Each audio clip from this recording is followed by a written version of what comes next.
Assalamualaikum warahmatullahi wabarakatuh. Sebelumnya perkenalkan nama saya Aprilia Dwi dari kelas Akuntansi Lanjutan C. Di sini saya akan menjelaskan mengenai tugas minggu kedua akuntansi lanjutan, yaitu mengenai investasi saham. Nah, untuk nomor pertama yaitu nomor P21. Jadi Kuma Corporation itu membayar sebesar 600.000 secara cash untuk 40% kepemilikan di Sachi Corporation pada 1 April 2016. Nah, pada saat itu common stock-nya berada pada harga $1 juta dan nilai book value dari net asset itu sama dengan fair value-nya. Selama 2016, Saatchi mengumumkan dan membayar dividen sebesar 30.000 pada setiap quarter, yaitu pada Maret tanggal 1 Juni, 1 September, dan 1 Desember. Nah, pada saat itu, Saatchi net income itu dijelaskan seperti berikut.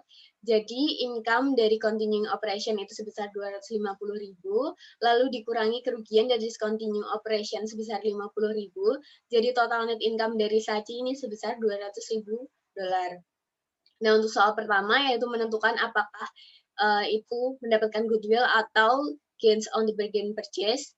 Nah, yang pertama adalah nilai cost of investment di Saatchi Corporation pada tanggal 1 April itu sebesar $600.000. Lalu nilai book value-nya untuk akuisisi ini dihitung dengan jadi nilai net aset pada 31 Desember sebesar 1 juta dikurangi income untuk 1/4 tahun. Jadi untuk 1 kuarter itu dari 200.000 dikali 1/4 sebesar 50.000, lalu dikurangi dividen yang dibayar pada 15 Maret itu sebesar 30.000, lalu nilai buku pada 1 April itu totalnya sebesar 1.020.000. Nah, karena ini memiliki 40% kepemilikan sehingga nilai bukunya dikali dengan 40% itu dengan total 408.000, maka ini menghasilkan goodwill dari investasi ini di Saatchi ini sebesar $192.000. Untuk yang kedua adalah income yang didapat dari Saatchi. Income dari Saatchi pada tahun 2016 itu dihitung dari 3/4 tahun, jadi dari 3 kuarter yang belum itu dikali 40% kepemilikan, lalu dikali income from continuing operation, itu 3/4 dikali 40% dikali $250.000, yaitu totalnya sebesar $75.000. Nah, yang nomor ketiga adalah investment pada Saatchi, investment in Saatchi account balance. Itu dihitung dari investment cost pada tanggal 1 April itu sebesar 600.000, lalu ditambah income dari Saatchi yang dikurangi adanya discontinue operation itu sebesar 200.000 dikali 3/4 kuarter itu dikali 40% kepemilikan, yaitu sebesar $60.000, lalu dikurangi dividen dari 30.000 dikali 3 kuarter itu dikali 40% kepemilikan sebesar $36.000. Nah, jadi total investment pada Saatchi Corporation pada Desember 2016 itu sebesar $624.000. Nah, yang keempat adalah Humas Equity in Saatchi's Net Asset pada 31 Desember 2016. Nah, itu jadi Saatchi stockholder equity pada tanggal 1 Januari itu sebesar $1 juta, lalu ada tambahan net income sebesar $200.000 seperti yang sudah dihitung sebelumnya. Lalu dikurangi dengan dividen sebesar $120.000. Nah, jadi total Saatchi stockholder equity pada 31 Desember itu sebesar $1.080.000. Nah, karena total kepemilikannya adalah 40% sehingga dikalikan dengan 40%, nah maka equity-nya itu sebesar $432.000. Nah, lalu yang nomor 5 adalah jumlah dari discontinue operation. Jumlah kerugian dari discontinue operation itu sebesar 40% kepemilikan dari Kuma itu dikali Saatchi kerugian dari discontinue operation-nya Saatchi tadi sebesar 40% dikali 50.000 jadi sebesar $20.000. Nah, kita lanjut ke soal yang kedua. Ini adalah P2, step 3. Jadi, Raj itu menerbitkan 10.000 lembar saham dengan harga $10 common stock dengan total nilai pasar itu sebesar $800.000 untuk membeli 40% kepemilikan dari Akash pada 1 Januari 2014. Nah, Akash ini mempunyai net aset sebesar 2.250.000 pada awal tahun. Nah, informasi yang terkait dengan perbedaan antara nilai buku dan juga fair value dari Akash ini dijelaskan di tabel berikut. Nah, Akash itu mengumumkan adanya dividen sebesar $160.000 pada 1 Desember dan melaporkan ada 400.000 net income pada tahun tersebut. Nah, untuk yang soal pertama adalah menyiapkan schedule. Nah, jadi yang pertama adalah ini Raj ini memiliki 40% kepemilikan.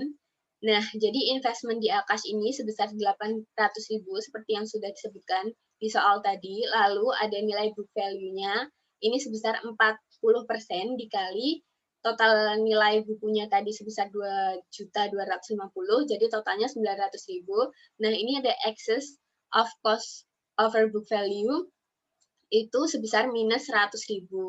Nah, ini untuk menghitung jumlah yang di-assign, ini contohnya untuk inventory, fair value-nya sebesar $150.000 dikurangi 130.000 dikali 40%, itu totalnya 8.000. Selanjutnya untuk equipment, itu totalnya minus 16.000, dan juga untuk notes payable, itu totalnya 32.000. Nah, karena tadi sudah diketahui bahwa total excess of cost over book value itu sebesar minus 100, maka untuk total remainder assigned pada gain on bargain purchase ini sebesar minus 124.000.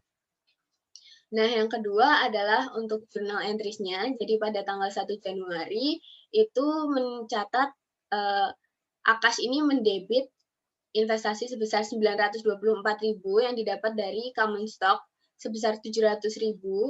Lalu karena tadi ada 10.000 lembar saham dikali dengan harganya $10, ini maksudnya ke additional paid in capital sebesar 100.000 dan juga ada tambahan dari gain on bargain purchase ini sebesar 124.000.